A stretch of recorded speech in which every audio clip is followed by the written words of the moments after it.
God have mercy upon us. Babati, mira.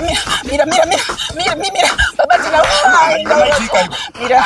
Iwe maitika iwe. Mira babati ya. Ukatokuita zvisingaite baiwa. Right babati. Urunzwa. Ndazvinzwa kani. Ngatitokere bedroom. Babati ndaurwadziwa. Abati ubva zuro manerere. Waudza vanhu kuti hanzi endi nekadora. Ndakuchiti ndagadzirisa zvinhu izvozvi. Babati. Wakuramba. Zvadarikidza chichaiti babati. All right, I'm okay nekadora. Aiwa puwa ikadora ke. Andiwe chimoti nekadora. Puwa ikadora ke. Babati. Aiwa. Babati makumba achatomboiti. Uda kuti vanhu vama next door bude here. Babati makumba achavhuriki. Iwe.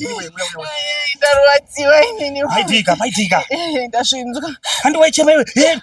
Nyika yese inoziva kuti nekadora ini ndikangonetsana newe nditi nekadora. Ndizvozvo. Nasi ndagadzirisa zvinhu. Wakuramba futi mbamati. Sorry babati. What type of ndovaudza vese vandaiudza maraini wese kuti murume wangu anikadora. Iwe.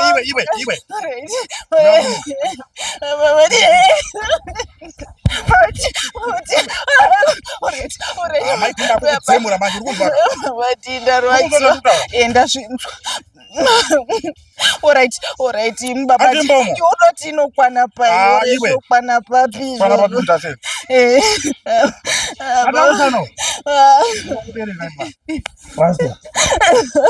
Ndarwadziwa. Babati, sorry already. Sorry kani. Andichazvitauri ndovaudza wese zvandaitaura kuti ndainyepa kani. Ndainyepa vanhu kani. Babati hana umbodaro, babati hana dora ba. Hana dora ba. Ndawadza.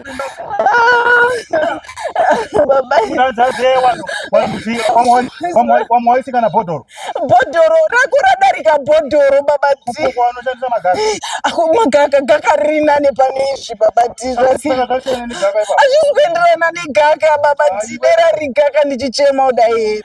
Alright. Chindidzikisa, alright. Ndidzikise.